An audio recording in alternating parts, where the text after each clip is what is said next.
More with Lars right now on FM News 101. Welcome back to the Lars Larson Show. It's beginning to look more and more like an act of terrorism at Ohio State University as the details come in. For example, the incident was first called in as an active shooter situation. It turns out that no gun has been found. The weapons used were a vehicle and a butcher knife. And we now know that the the suspect who was killed by police on campus after he had done damage to about close to a dozen people. That man is apparently a Muslim. And he apparently has complained in social media about the fact that there were not Muslim prayer rooms supplied by Ohio State University. I don't think it's, frankly, the job of a publicly funded university to supply religious facilities for the students, but we can get more into that a little bit later. But we also know the man's name and a few other details. I've invited Michele Byington on, who's with the U.S. Law Shield program, and she's an attorney. Ms. Byington, thanks very much for joining us. Thank you for having me. Now, this is not an active shooter situation, but you have, well, their U.S. Law Shield puts on active shooter workshops nationwide, and I guess, it's a distinction without too much of a difference if you're dealing with an active shooter or a man who's willing to ram his vehicle into people and then use a butcher knife on people. It's still a situation where somebody is an active threat. That's exactly right. It's a perpetrator using a different tool as opposed to a handgun or a long gun. This individual chose to use this vehicle and a butcher knife. But the same sort of methodology applies here. So we saw early on, as the story was unfolding, that Ohio State put out a tweet that said, "Run, hide, fight." And those are the three key things that you need to remember if, God forbid, you're in one of these sort of situations where there is a crazy person trying to hurt you or others. Well, in this Buckeye alert system, I'm hoping I can learn from you that this has been put in place in most or all college campuses in America, or not that many. It's somewhat new. Actually, the city of Houston did a very great training video on the run, hide, fight concept.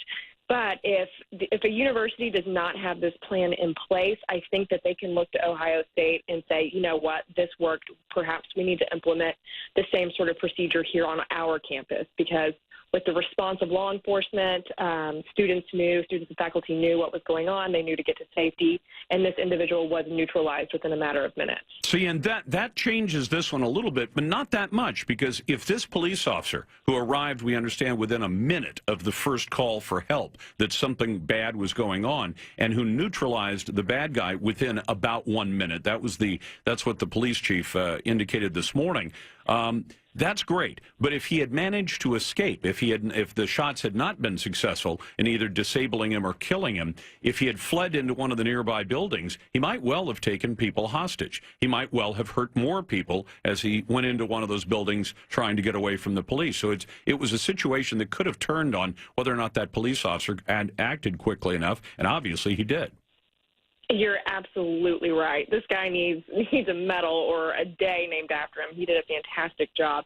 But you're totally right. What if things did not go as they did? If this individual would have run into a building that has several classrooms in it, or an auditorium full of students who are in their morning management class, what should those students have done? And that's when the tweet system really played a great part. If, God forbid, that would have happened with the run, hide, fight concept. Now, I know that U.S. Shield takes the view that gun-free zones are a dangerous place to be, and I agree with that. I haven't actually checked on whether or not Ohio State University is a gun-free zone, but like a lot of public campuses, I suspect that it is. What's the solution in situations like that? Should more universities decide not to be gun-free zones? Texas just recently passed campus carry, and we look towards Utah, who's had campus carry for a very long time, and there has been 0 incidents on a Utah college campus.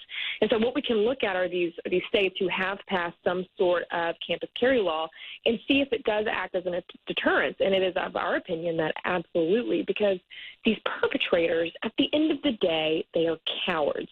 They want least resistance possible, and they want mass casualties. They want their name on the news. So any time that you are able to arm somebody who is lawfully able to possess a firearm, that acts as a huge deterrent, as opposed to creating this bubble of gun-free zone where you're leaving everyone as a sitting duck. You know, it's interesting. I just looked this up, Michelle, and Ohio state law actually prohibits, so it's not even a campus policy, it's a state law that says even if you have a concealed carry permit from Ohio, you are not allowed to carry on a public college campus, on any college campus, regardless of whether the school is public or private. So there, the state has actually told even private universities that they can't allow citizens who have a carry permit to be able to carry on campus. So they've done the bad guys a real favor by saying you can come to a campus and know that nobody but the cops is going to be carrying a gun.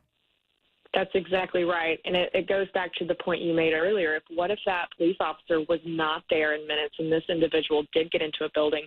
You really leave your students and you leave your faculty defenseless in this sort of scenario. And by the way, OSU, Ohio State University, also has a student code of conduct that prohibits any possession of firearms, even when permitted by law. So they've kind of doubled down on that.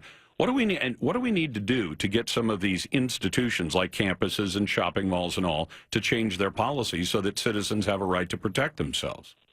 I would very much advocate that your listeners contact their state representatives and tell them that, look, we need to do something to protect our colleges and universities, and we think the best way to do that is to arm license to carry holders.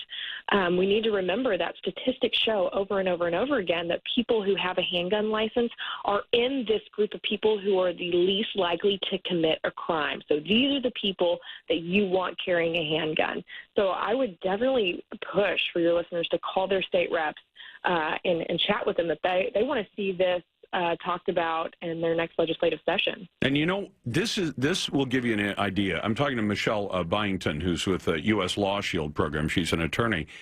Before they identified that this man had done the damage he did to other human beings with a car and a knife, when they were still calling it an active shooter situation, I think the police may have used that as shorthand for there's somebody bad doing something bad, let's go get him, and they just called it active shooter.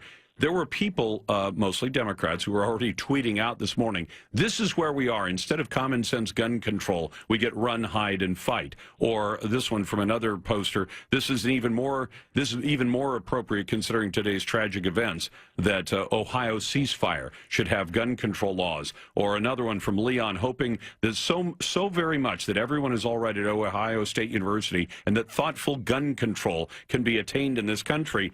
These people are posting without even realizing it's already illegal to carry a gun on the campus, and that's what made the campus a dangerous place, and the bad guy was doing his dirty deeds with a car and a knife.